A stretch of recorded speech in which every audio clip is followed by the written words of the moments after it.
Hoy continuamos con este tema que iniciamos en el día de ayer y hoy vamos entonces a entrar en las comparaciones directas.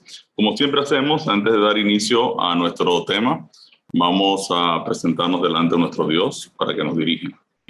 Querido Padre Celestial, te damos gracias por la oportunidad que tú nos das de abrir tu palabra en esta hora. Queremos pedirte una bendición especial por cada uno de los hermanos que nos acompañan. Queremos pedir, tu Dios, que tu Santo Espíritu nos dirija, nos dé entendimiento.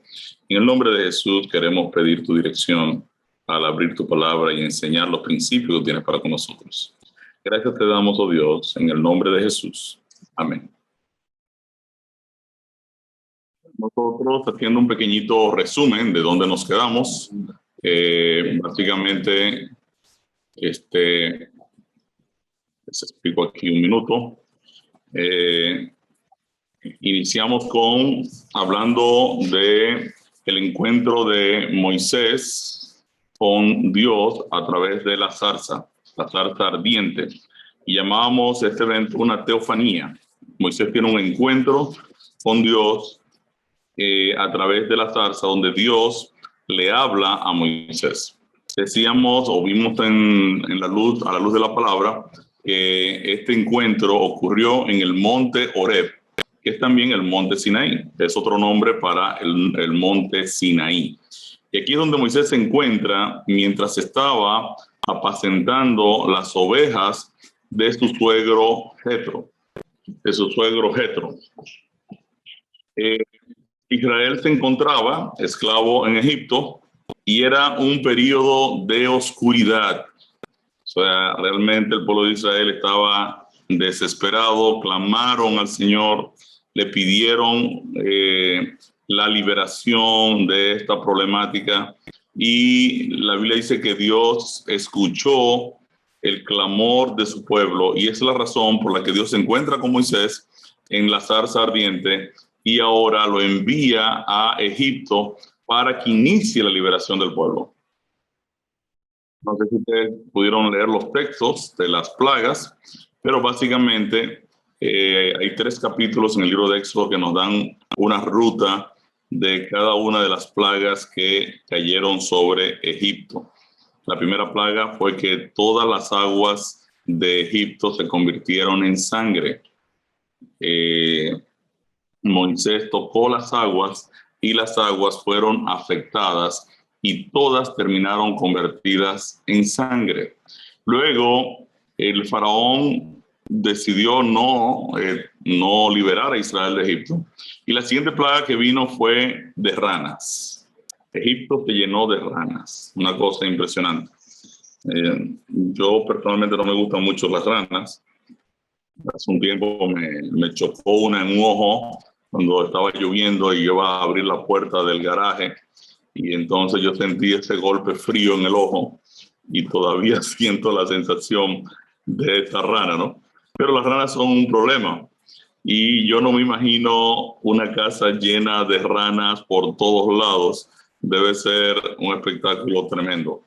Pero Faraón endureció su corazón, tampoco liberó a Israel. Luego vinieron la plaga de los piojos, más adelante la de las moscas, luego la plaga sobre el ganado. Mucho del ganado murió en Egipto. Luego le salieron úlceras a las personas, vino la plaga de las úlceras, vino la plaga del granizo. Grandes trozos de hielo cayeron y destruyeron toda la cosecha en Egipto.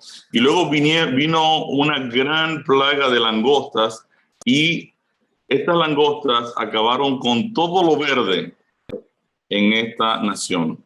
Finalmente vino la plaga de las tinieblas, y estas 9 plagas o estas 9 grandes maravillas de Dios no lograron la liberación de el pueblo de Israel de las manos del faraón, hasta que llegó la 10ª plaga.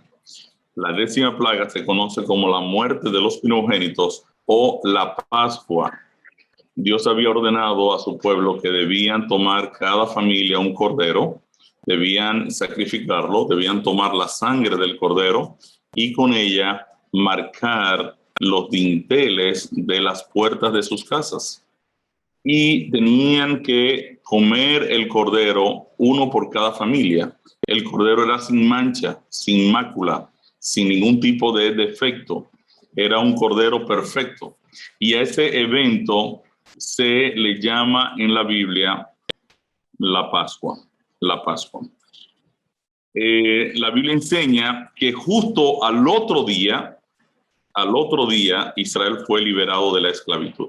Cada casa, sea de un egipcio o sea de un israelita, que no tuviera el dintel marcado con la sangre del cordero, en esa casa moría el primogénito.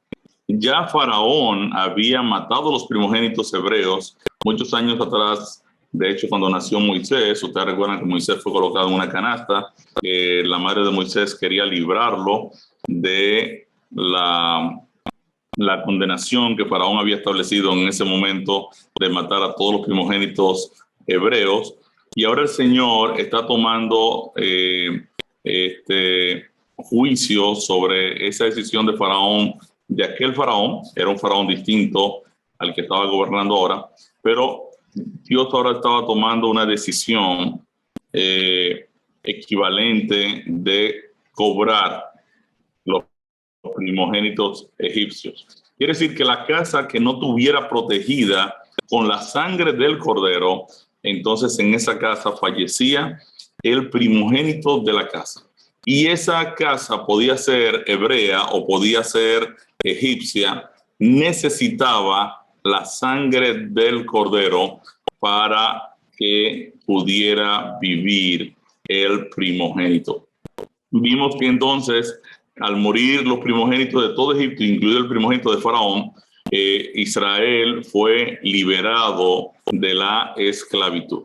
El texto dice, y al otro día Israel fue liberado de la esclavitud. Ahora bien, el hecho de que Israel sale, ¿verdad?, rumbo al desierto o rumbo a la libertad, no implica que ha salido del territorio enemigo. O sea, Israel estaba libre, pero aún se encontraba en territorio enemigo, al alcance de Faraón. De hecho, Faraón persigue a Israel y vuelve de nuevo con la intención de recapturarlos y esclavizarlos nuevamente. Ellos despiertan y dicen, bueno, es verdad que nos mataron los primogénitos, pero no queremos soltarlos tampoco. Ellos son nuestros esclavos, lo vamos a tomar de vuelta. Y salen a la caza del pueblo de Israel. Israel llega hasta el Mar Rojo y decíamos en el día de ayer que Dios medio que se molesta un poco con Moisés. Moisés le pide al pueblo que estén firmes, que estén quietos y ellos van a ver cómo Dios los salva. Y Dios le dice, no, Moisés, ese no es el discurso que va en esta hora. Dile a Israel que marche y que se meta al agua y tú levanta tu vara para que el mar entonces pueda ser abierto. El texto dice que Dios abrió el mar con un viento recio y el pueblo cruzó en seco. Quiere decir que todo Israel cruza ahora en seco.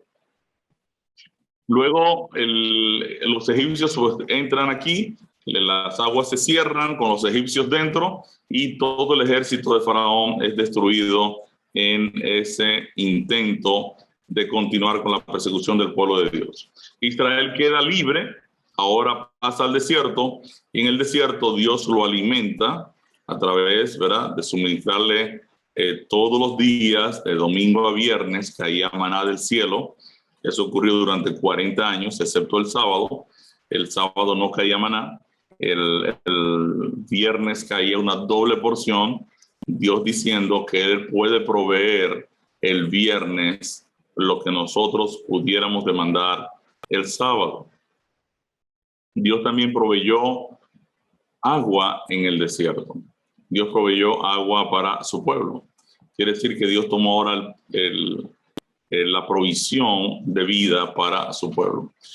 Y ahora el pueblo llega al monte Sinaí, o el monte Horeb, donde Moisés se encontró con Dios en la zarza.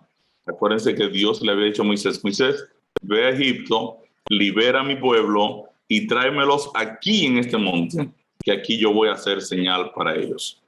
Entonces, vimos que ahora el pueblo llega al Sinaí donde Dios se encontró con Moisés en la zarza ardiente.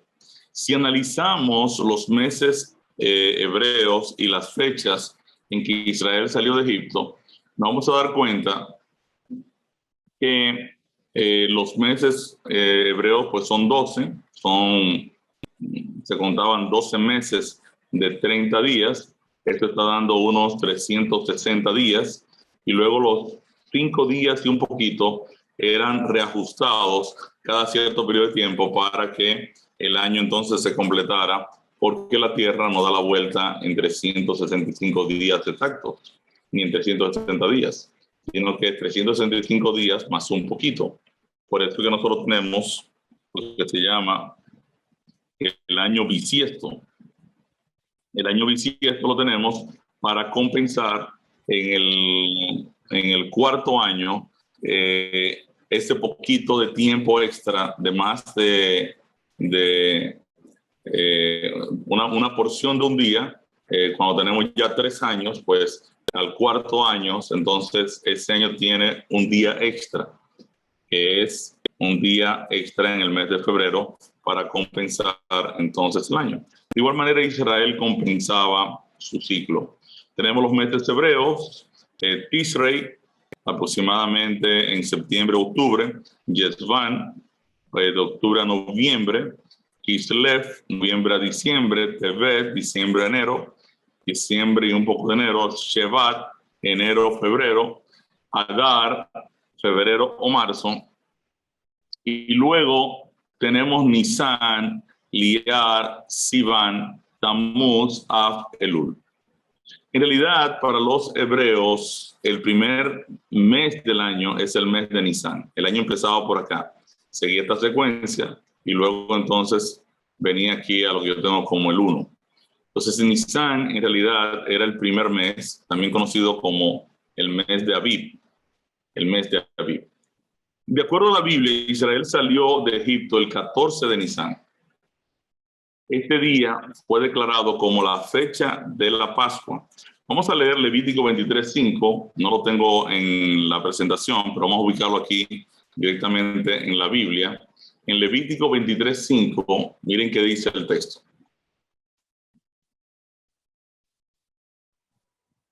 Génesis, si nos puede ayudar aquí.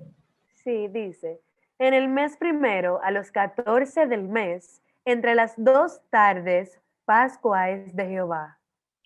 Es decir, que en el mes primero, en el mes de Nisan, en el mes de Aviv, nosotros tenemos aquí entonces la fecha de la Pascua, la fecha de la Pascua.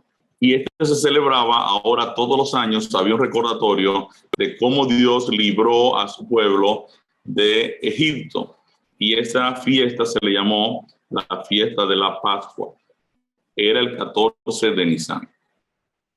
Luego, la fiesta de las primicias se celebraban el 16 de Nisan. Era un recuerdo del cruce del Mar Rojo. Si leemos en el mismo texto, aquí, a los 15 días, pues iniciaba la fiesta de los panes, y el día 16, a ver si lo encontramos acá,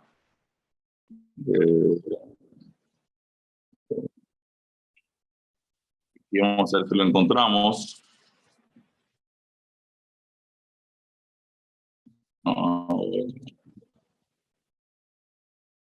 Encontramos el día 16.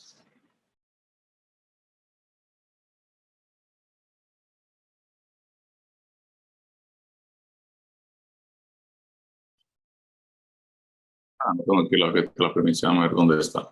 Pero se me escapó acá. Bueno, se lo busco en un ratito. La fiesta de las primicias iniciaba el día 16. La fiesta de las primicias tenían como objetivo recordar el cruce del Mar Rojo. También es un símbolo del bautismo. Vamos a ver en un momentito. Pero esta fiesta, a ver si lo encuentro aquí rápidamente, para encontrar el texto, se lo quiero compartir para que no lo perdamos. Inicias.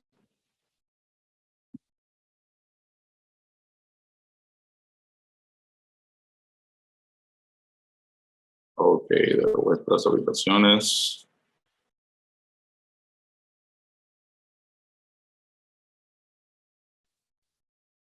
Ok, el 15. Es el mismo texto que tenía aquí, pero es el 15. Vamos a ver aquí. El 17 dice exactamente las primicias. Vamos a verlo acá. Fíjense que aquí el texto que vimos fue el 23:5, correcto. En el 5 se está hablando de la fiesta de la Pascua. El texto 5 que fue el que leímos. Exacto, Pascua es de Jehová. Ahora, el siguiente día era la fiesta de los panes y luego en el verso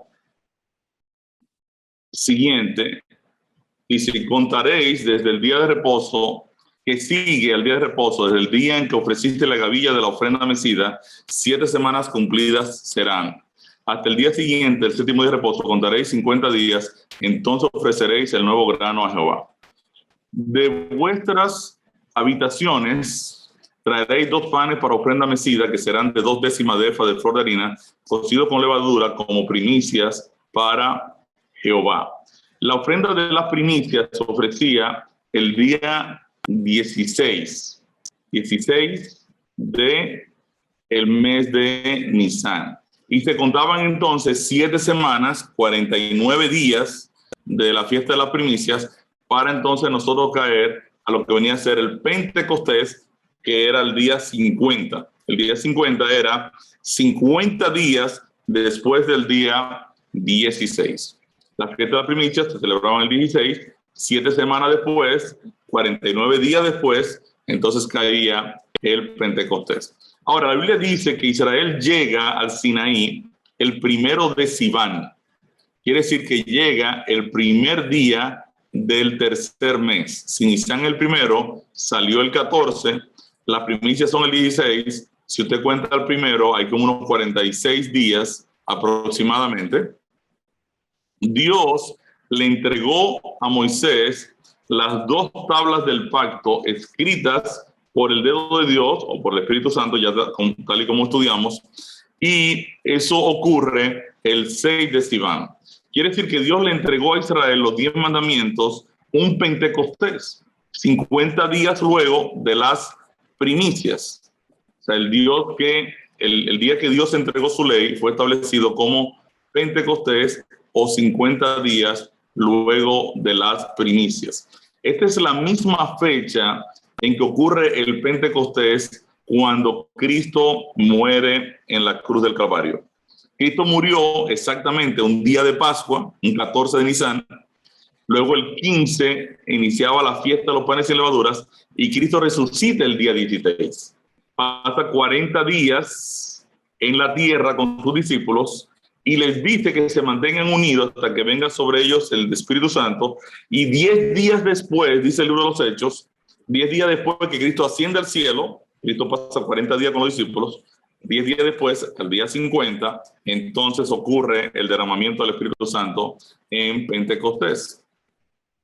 Tal y como estudiamos en el tema 11, el Espíritu Santo, el dedo de Dios, plasma en piedra la ley de Dios un día de Pentecostés. Son muchos hoy que creen en el Espíritu Santo y la manifestación del Pentecostés, pero descartan la ley de Dios. Éxodo 20, 1 al 17 y Deuteronomio 5 presentan la entrega de Dios de sus 10 mandamientos escritos sobre la roca. Dios le aclara a Israel que ellos han sido libertados y esta es la razón por la cual se entrega la ley.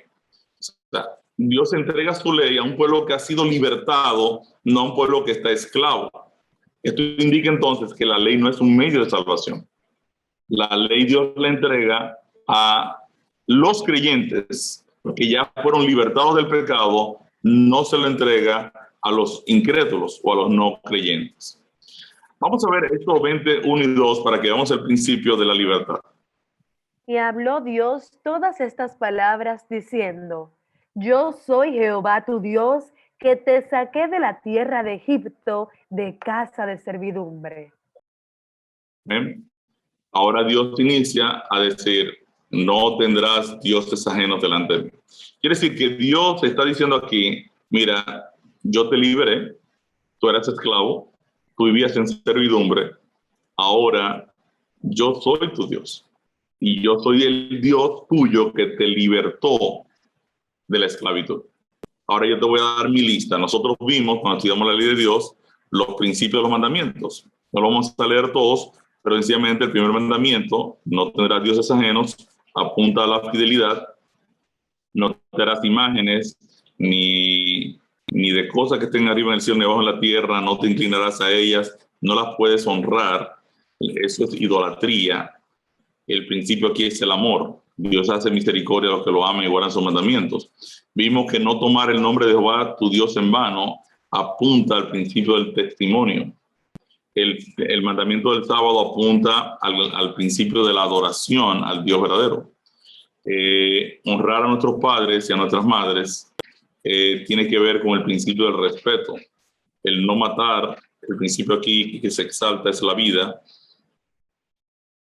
Es un promotor de la vida.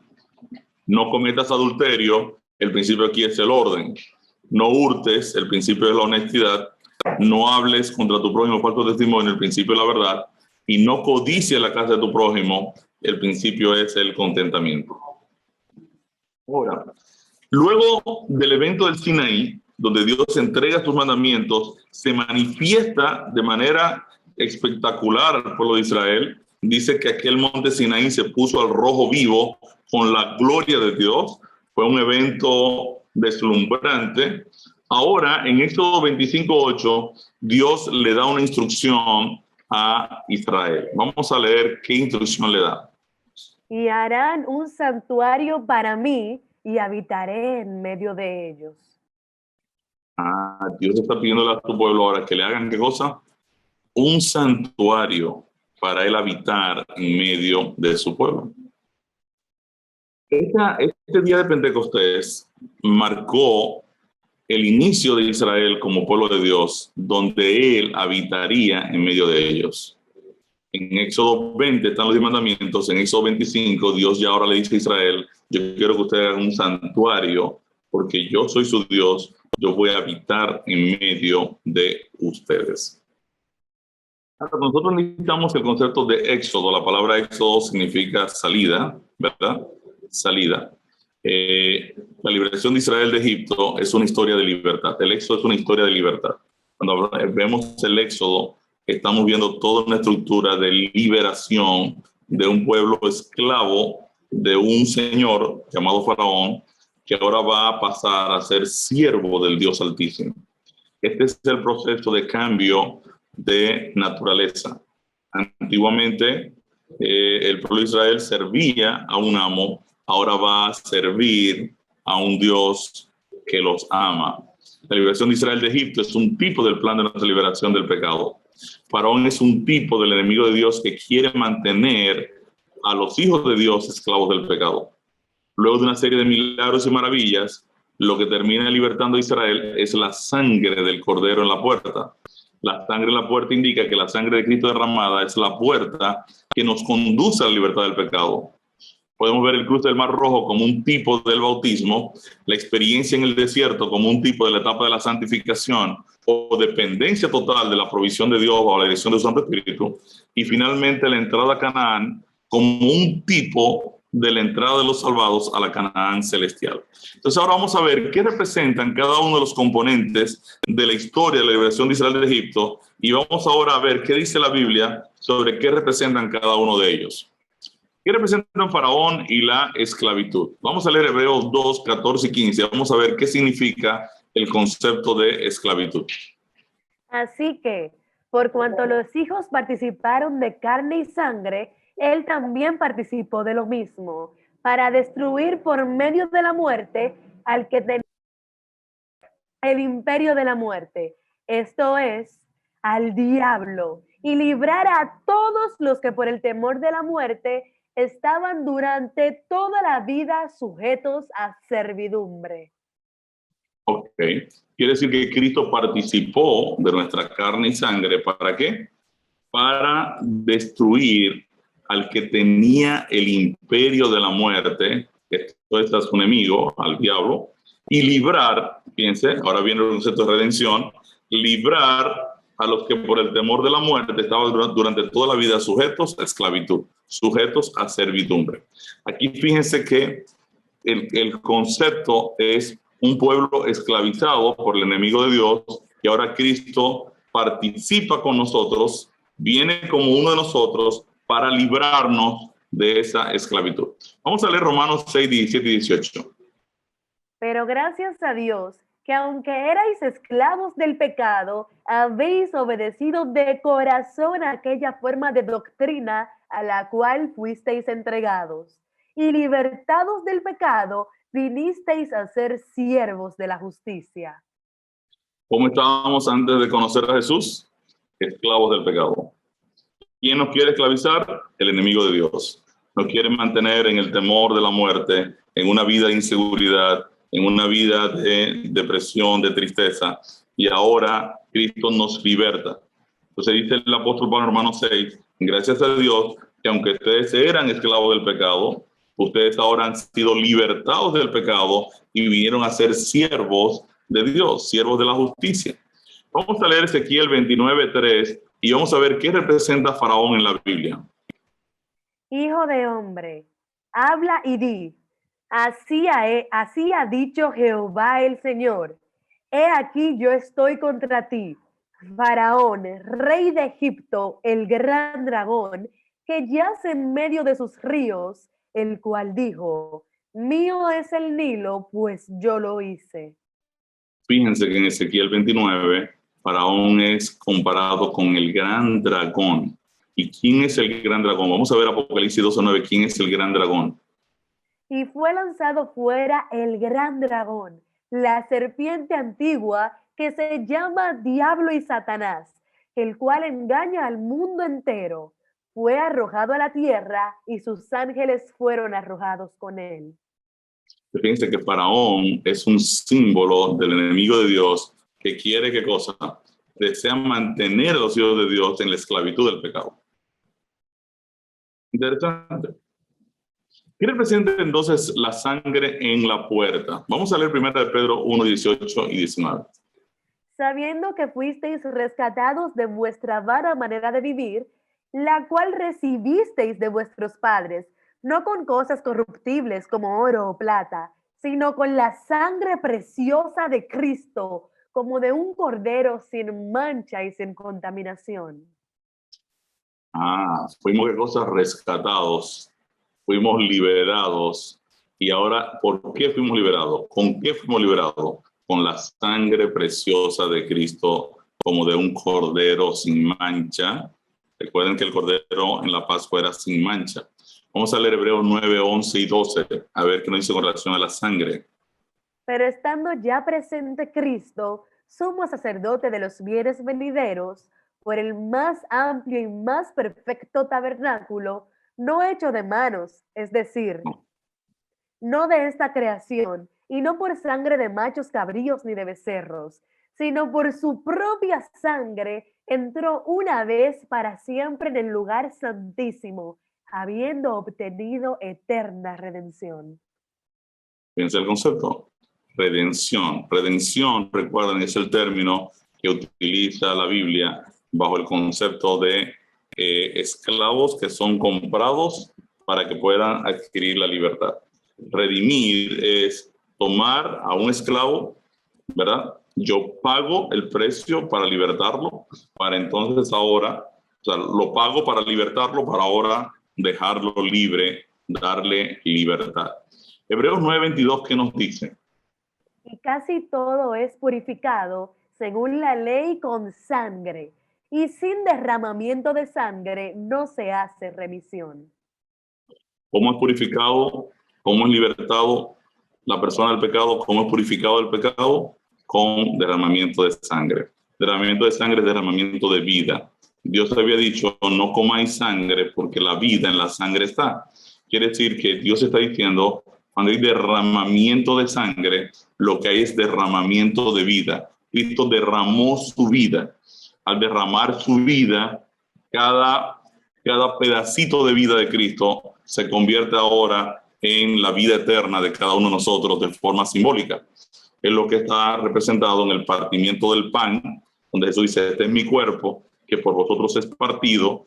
Dios está sencillamente con el sacrificio de Cristo partiéndolo en favor de cada uno de nosotros. Vamos a leer Colosenses 1:14 con relación a cómo somos redimidos y qué en realidad nos redimió del problema del pecado o nos libertó de la esclavitud del pecado. En quien tenemos redención por su sangre, el perdón de pecados. De la muerte de Cristo, su sacrificio en la cruz, es la puerta que nos lleva a la libertad de la esclavitud del pecado. Viene a ser nuestra justificación. Vamos a ver cómo la Biblia trata el tema de la Pascua. Vamos a 1 Corintios 5:7 para ver qué significa la Pascua. Limpiaos pues de la vieja levadura, para que seáis nueva masa sin levadura como sois.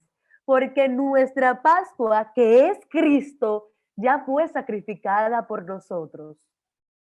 Fíjate, interesante. Quiere decir que Cristo, la fiesta de la Pascua, es un símbolo del Cordero que nos liberta. El Cordero que nos libertó y que fue sacrificado para que nosotros alcanzásemos la libertad del pecado. Cristo es nuestra Pascua sacrificada en nuestro favor, dice el apóstol Pablo, recordando esta experiencia de liberación. Ahora, el Cordero y la puerta. Vamos a ver qué dice Juan 1:29. El siguiente día vio Juan a Jesús que venía a él y dijo, he aquí el Cordero de Dios que quita el pecado del mundo. Yo tengo un problema con esta palabra quita, porque en realidad la palabra en griego dice airó. Airó, que viene como airear, es levantar, es elevar. El verbo airó, elevar, alzar, cargar. Cargar o llevar cargando, es la mejor traducción del texto. O sea, el texto puede haber dicho, he aquí el Cordero de Dios que carga el pecado del mundo. Recuerden que decíamos que en el término que se traduce como perdonar en hebreo es nasá. Dios perdona cargando. Para Dios perdonar mi pecado, lo que Dios hace es que me lo quita, me quita esa carga de pecado y Él la carga, Él la asume. Por eso Cristo muere en mi lugar, porque Él está tomando mi pecado. ¿Me está perdonando? Sí, me está perdonando porque ya yo no tengo la carga de pecado. Pero en realidad Él lo está pagando. Decíamos al principio que el pecado no es perdonable en el sentido de que alguien tiene que pagarlo. O lo paga el pecador o lo carga Cristo. Si el pecador lo carga, Él termina sacrificado por el pecado. Si Cristo lo quiere libertar del problema, entonces Cristo lo asume y lo carga. Quiere decir que el Cordero que Dios estableció en esta 10ª plaga apuntaba a la cruz de Cristo, el Cordero de Dios que quita el pecado del mundo. Quiere decir que es la 10ª plaga, el derramamiento de la sangre del Cordero, la que provocó la libertad. Y esto es bien significativo porque no hay otra cosa, de acuerdo a la palabra de Dios, que me liberte a mí del problema del pecado, que no sea la cruz de Cristo. Si usted escucha que alguien dijo que usted se salva por cualquier otro medio o cualquier otra vía, usted puede decirle, querido, usted se equivocó. Porque las grandes maravillas que Dios obró en Egipto no libertaron, pero ni un centímetro a Israel de su problema de esclavitud.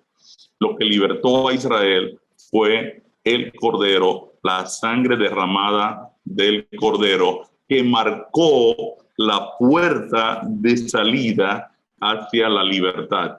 Vamos a leer Juan 19. ¿Qué significa la puerta? Yo soy la puerta. El que por mí entrare será salvo, y entrará y saldrá y hallará pastos. ¿Quién es la puerta? Jesús es la puerta. La sangre en la puerta y la muerte de los primogénitos puso fin a la esclavitud. La sangre del Cordero en la puerta es un símil de la sangre de Cristo Jesús, quien es la puerta que me liberta del pecado. El texto dice que Faraón al otro día dejó salir a Israel de Egipto. Cristo es el Cordero y es la puerta que nos brinda la salvación Y aquí tenemos el proceso de justificación. Ahora, un dato bien importante es que la sangre del Cordero libertó a Israel, pero lo mantuvo en territorio enemigo. De igual forma, aceptar a Jesús en nuestras vidas nos liberta del pecado, pero podemos correr el riesgo de caer nuevamente en esclavitud. Dios mandó a Moisés que Israel debía entrar al agua. El mandato de Dios a la persona que ha aceptado el sacrificio de Cristo es entrar al agua y proceder con el bautismo. Quiere decir entonces que la sangre en la puerta, la Pascua, es un símbolo de nuestra justificación, donde Dios nos liberta de la esclavitud del pecado. Es la primera fase del Evangelio. Ahora, ¿qué significa el cruce del Mar Rojo? La Biblia nos dice que Dios abrió el mar. Ahora, cuando usted lo lee bien detallado el texto, se va a dar cuenta de que en realidad lo que Dios hizo fue algo así como esto. Dios abrió el mar, ¿verdad? Israel no pasó aquí por la arena. Dios congeló el fondo del mar para que Israel tuviera una pista completamente libre para caminar sin piedritas, sin arena, con toda libertad. Israel entonces cruzó el mar de un lado al otro. La Biblia dice que Dios congeló los abismos. Vamos a leer Éxodo 15:8. Al soplo de tu aliento se amontonaron las aguas, se juntaron las corrientes como en un montón, los abismos se cuajaron en medio del mar. Éxodo 15:8. Si leemos la versión New King James en inglés, miren cómo dice la versión New King James. Vamos a buscar aquí la versión en inglés. Vamos a ubicar aquí Éxodo 15:8. Obviamente este no es el texto. Sí, ¿qué tal? Por aquí, Éxodo 15. Éxodo 15:8. Así que las aguas fueron juntadas en un lugar, ¿verdad? Y aquí dice, los abismos se congelaron en el corazón del mar. Lo que quiere decir entonces que cuando Dios abrió el mar, literalmente creó una pista para que Israel pudiera caminar a través del cruce del Mar Rojo. Ahora, ¿qué significa este cruce de acuerdo a la Biblia? Vamos a leernos 1 Corintios 10:1-4, para que ustedes vean qué estaba haciendo Dios cuando Israel estaba cruzando el Mar Rojo. Porque no quiero, hermanos, que ignoréis que nuestros padres todos estuvieron bajo la nube, y todos pasaron el mar, y todos en Moisés fueron bautizados en la nube y en el mar. Y todos comieron el mismo alimento espiritual, y todos bebieron la misma bebida espiritual, porque bebían de la roca espiritual que los seguía, y la roca era Cristo. Fíjense entonces que después de Israel ser libertado por la sangre del Cordero, lo siguiente que Dios está haciendo es bautizando al pueblo, dice el texto, y todos en Moisés fueron bautizados en la nube y en el mar. Quiere decir que cuando Israel estaba pasando en el Mar Rojo, lo que Dios estaba era bautizándolos. El cruce del Mar Rojo es un símbolo del bautismo. Y esto es tan importante, mi querido, porque yo puedo aceptar a Jesús como mi salvador personal. Y Jesús tiene el poder de libertarme del pecado. Eso es lo que dice el texto. Y yo puedo aceptarlo como mi salvador personal. Pero si me quedo solo con aceptar a Cristo como mi salvador personal, pero no participo del bautismo, yo me estoy quedando en el territorio de Egipto. Me estoy quedando en el territorio enemigo. Lo que me convierte a mí en verdadero cristiano es cuando yo doy testimonio público a través del bautismo. Es donde yo paso de territorio egipcio a ser alcanzado por Faraón, a territorio del desierto, a depender completamente de mi vida de la provisión divina. Entonces, 1 Corintios 10, 1 al 4 señala el cruce del Mar Rojo como un tipo de bautismo.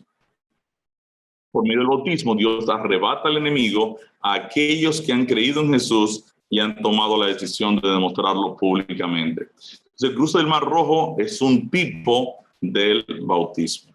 ¿Qué representa el maná? Vamos a leer Juan 6, 49 al 51. Vuestros padres comieron el maná en el desierto y murieron. Este es el pan que desciende del cielo, para que el que de él come no muera. Yo soy el pan vivo que descendió del cielo. Si alguno comiere de este pan, vivirá para siempre. Y el pan que yo daré es mi carne, la cual yo daré por la vida del mundo. Recuerden entonces que nosotros decíamos, aquí Cristo se presenta como el pan vivo. Él dice, ustedes, vuestros padres, comieron maná que caía del cielo, pero ellos murieron. Ahora, yo soy el pan vivo.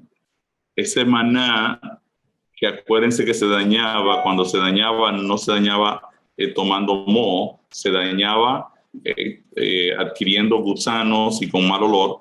Es una forma de dañarse la carne. El maná es un símbolo de Cristo, de su cuerpo, de Él. Por eso se dice, yo soy el pan vivo que descendió del cielo. Así como una maná caía y descendía y vuestros padres lo comieron, ahora yo descendí del cielo, yo soy el verdadero pan. Quiere decir que el pan es un símbolo de Cristo. Y esto me está diciendo que mi experiencia como cristiano después del bautismo, Dios espera que yo me alimente diariamente de su palabra, que me alimente diariamente del conocimiento de Jesús, que diariamente yo, así como necesito el alimento material para vivir, yo necesito alimentarme de la palabra de Jesús, de el testimonio de Cristo, alimentarme del conocimiento de Cristo diariamente para poder vivir de manera espiritual. Y el agua en el desierto, ¿qué representa el agua en el desierto? Vamos a leer Jeremías 2:13.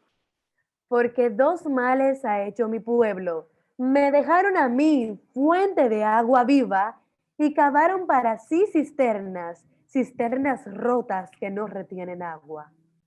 Dios está diciendo que Él es la fuente de agua viva. Vamos a ver qué dice Juan 4:10.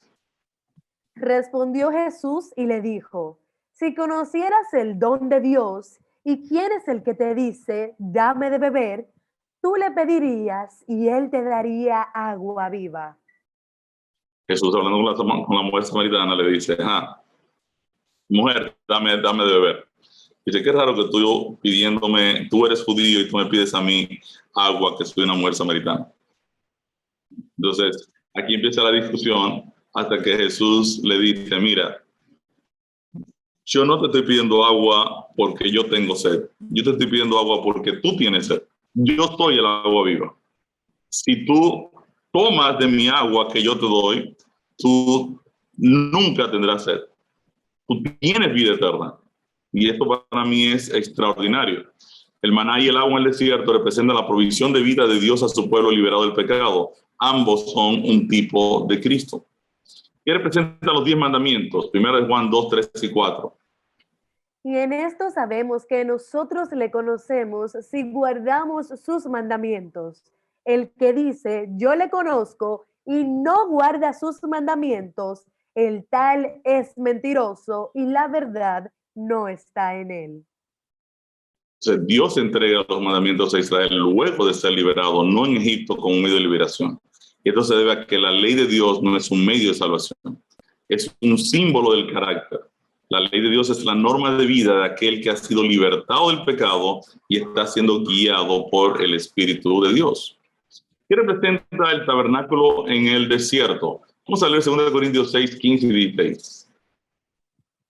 ¿Y qué concordia Cristo con Belial? ¿O qué parte el creyente con el incrédulo? ¿Y qué acuerdo hay entre el templo de Dios y los ídolos? Porque vosotros sois el templo del Dios viviente, como Dios dijo. Habitaré y andaré entre ellos, y seré su Dios, y ellos serán mi pueblo. Entonces, fíjense interesante, luego del bautismo, el Espíritu Santo viene a morar en nosotros. El tabernáculo en el desierto es un tipo de la habitación de Dios en medio de su pueblo. Recuerden que la Biblia dice que cada uno de nosotros es templo del Espíritu Santo, donde el Espíritu de Dios viene a morar. Quiere decir entonces que en la experiencia del desierto, el tabernáculo es un símbolo de la habitación de Dios en medio de su pueblo. Es un símbolo de la obra del Espíritu Santo en nuestras vidas. Cada uno de nosotros se convierte en un tabernáculo. De hecho, la Biblia compara nuestro cuerpo con un tabernáculo. Este tabernáculo, donde el Espíritu de Dios mora, también se presenta como un templo. ¿Ves? Entonces, estamos aquí hablando de que el tabernáculo, y vamos mañana a iniciar el estudio del santuario, no se lo pierdan. Probablemente es el estudio más hermoso de todo este programa y donde hay más información acerca de la salvación. Vamos a ver en detalle el significado de cada mueble y cómo la vida del cristiano se mueve en la ruta del santuario. La etapa del desierto, con la provisión de Dios, agua y maná, la entrega de la ley de Dios en el Sinaí y el tabernáculo, representan muy bien la etapa de santificación del creyente. Quiere decir que esta viene a ser la experiencia de la dirección del Espíritu de Dios morando en nuestras vidas, guiándonos en armonía con el carácter de Dios, con su santa ley. ¿Qué representa Canaán? Vamos a leer Hebreos 12, 22 al 24. Sino que os habéis acercado al monte de Sión, a la ciudad del Dios vivo, Jerusalén la celestial, a la compañía de muchos millares de ángeles, a la congregación de los primogénitos. Que están inscritos en los cielos, a Dios el juez de todos, a los espíritus de los justos, hechos perfectos, a Jesús el mediador del nuevo pacto, y a la sangre rociada que habla mejor que la de Abel. Fíjense que Canaán representa ya la llegada de los salvados. Canaán es el objetivo final. Luego de pasar por la experiencia de la santificación, entonces Canaán viene a significar nuestra redención eterna, el lugar de llegada. Salimos de la esclavitud del pecado hasta llegar a la Canaán celestial, donde moraremos para siempre en la presencia de nuestro Dios. Esto es bien interesante. Por eso es que ustedes van a ver que Dios manda a destruir a todos los cananeos cuando Israel llega a la Canaán. Cuando Israel llega a Canaán, Dios destruye todos los incrédulos. Y ustedes dirán, wow, ¿y por qué Dios mandó destruir a todos los incrédulos, los habitantes de Canaán? Dios fue terrible con esa decisión. No. Dios está señalando que la llegada de los salvados a Jerusalén celestial también va a conllevar la destrucción de los que rechazaron el evangelio. Dios le había dicho a Abraham, lo vimos en uno de los temas anteriores, Dios se le había prometido a Abraham, creo que en el tema 4, 400 años antes, le había dicho, mira, yo te voy a dar esta tierra, pero no te lo voy a dar ahora porque todavía no he llegado al colmo la maldad de esa gente. Yo voy a extender mi gracia para con ellos. Les voy a dar la oportunidad que me acepten como su Dios. La mayor demostración de que Dios no tenía el propósito de destruir a los habitantes de Canaán es Rahab la ramera. Rahab la ramera se convierte en el punto de salvación de Jericó. O sea, en medio de esa ciudad, esta mujer reconoce al Dios de los cielos. Y es tan interesante porque Rahab le dice a los espías, mira, yo sé que Dios es Dios arriba en los cielos y abajo en la tierra. Y le da un testimonio impresionante. Y hace un pacto con ellos. Dice, yo solo quiero que ustedes protejan mi vida y la de mi familia, así como yo estoy protegiendo la vida de ustedes hoy aquí en Jericó. Y los espías le dijeron, bueno, pon un cordón rojo, símbolo de la sangre de Cristo en tu ventana, y te prometemos que todo el que se encuentre en esta casa será salvado cuando venga la destrucción de Jericó. Y cuando llegó la destrucción de Jericó, todo el que se halló en la casa de Rahab vivió.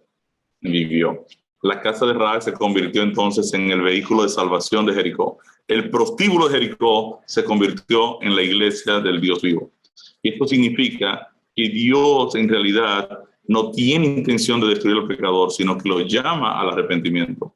La destrucción de los amorreos al final del tiempo, al momento de Israel ocupar Canaán, es un símbolo de la destrucción de los perdidos al final del tiempo, cuando Cristo venga otra vez. Miren qué dice Salmo 37, 9 y 20 en este sentido. Porque los malignos serán destruidos, pero los que esperan en Jehová, ellos heredarán la tierra. Mas los impíos perecerán, y los enemigos de Jehová, como la grasa de los carneros, serán consumidos, se disiparán como el humo. ¿Quiénes heredarán la tierra? Los que esperan en Jehová. ¿Quiénes van a ser destruidos al final? Los que rechazaron el evangelio. Está bien claro en la Biblia. Los impíos perecerán y los enemigos de Jehová, como la grasa de los carneros, serán consumidos. Ahora, miren qué dice Salmo 37, 22. Porque los benditos de él heredarán la tierra, y los malditos de él serán destruidos. ¿Qué va a pasar con los benditos de Jehová? Heredarán. ¿Y heredarán? La Canaán celestial. ¿Qué pasará con los que rechazaron la salvación? No heredarán. ¿Por qué no heredarán? Porque rechazaron a Cristo, rechazaron la justicia de Cristo, y ahora ellos están haciendo responsables de su carga de pecado. Y cuando una persona se hace responsable de su carga de pecado, entonces la condenación de muerte eterna gravita sobre esa persona, y al final del tiempo él permanecerá del lado que él eligió permanecer. La destrucción de los amorreos cierra el ciclo de la salvación en la etapa de la redención. Al mismo tiempo que los redimidos heredan la tierra, los impíos que rechazaron el evangelio son destruidos. Quiere decir que aquí entonces vemos el cierre de la historia de la liberación de Israel de Egipto con la llegada a Canaán. Esta llegada a Canaán, donde ellos heredan la tierra, ahora también coincide con la destrucción de todos aquellos que rechazaron al Dios verdadero. Los impíos que se convirtieron, como el caso de Rahab y muchos otros, también la Biblia dice que muchos egipcios se fueron con Israel, cuando Israel salió de Egipto, se fueron con ellos, muchos aceptaron al Dios verdadero. Todos los que aceptaron al Dios verdadero, entonces poseerán la tierra en heredad. Mi respuesta al tema: ¿se puede apreciar el símil de la liberación de Israel de Egipto con la liberación del hombre del pecado?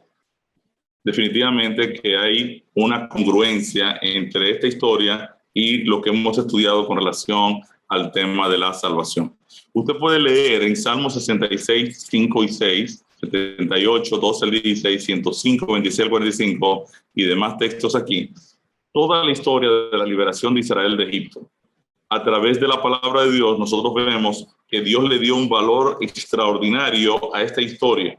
Y esta historia representa nuestra liberación de la esclavitud del pecado para llegar a la Canaán celestial.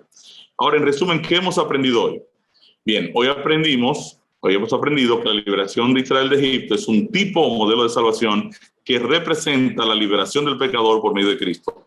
En este modelo de salvación podemos ver las fases de la redención: la Pascua, el Cordero y la puerta, nuestra justificación. Esta es la primera etapa de la liberación. Es la justificación, la muerte de los corderos, lo que marca la puerta de salida hacia la libertad. Podemos ver en el cruce del Mar Rojo nuestro bautismo. Quiere decir que el cruce del Mar Rojo es de donde pasamos de territorio enemigo a territorio que depende ahora de la dirección divina. La experiencia del desierto y la entrega de la santa ley de Dios tiene que ver con nuestra santificación. A través del desierto Dios proveyó vida, proveyó alimento, proveyó agua a su pueblo, les dio provisión y además habitó en medio de ellos y le entregó su código moral a su pueblo, que ya está libre para poder obedecer los principios de la ley de Dios. Antes no podía hacerlo porque eran esclavos. Si ustedes recuerdan, cuando estudiamos el tema del reposo, el primer punto de conflicto es cuando Moisés llega y le dice, antes de iniciar la plaga, le dice a Israel, miren, ustedes hacen Shabbat, ustedes reposan el sábado. Y Faraón se enoja. Y Faraón dice, ¿y quién mandó a hacer Shabbat? ¿Quién mandó a cesar las tareas? ¿Quién mandó a hacer reposo aquí a este pueblo que es esclavo mío? Quiere decir que Faraón se enoja, porque para usted guardar los mandamientos de Dios, usted tiene que estar libre. Libre. Usted no puede en esclavitud poder hacer entonces lo que Dios le está requiriendo. Y finalmente, la llegada a Canaán con la muerte de los amorreos es un símbolo de nuestra redención, o la posesión de la tierra, o heredar la Canaán celestial. Damos gloria a Dios por la gran salvación que nos ha dado en Cristo Jesús, y le damos gloria y gracias por su evangelio. Y vemos cómo la palabra de Dios sigue ahora, además de la creación, en la liberación de Israel de Egipto, es cónsono con la estructura del evangelio.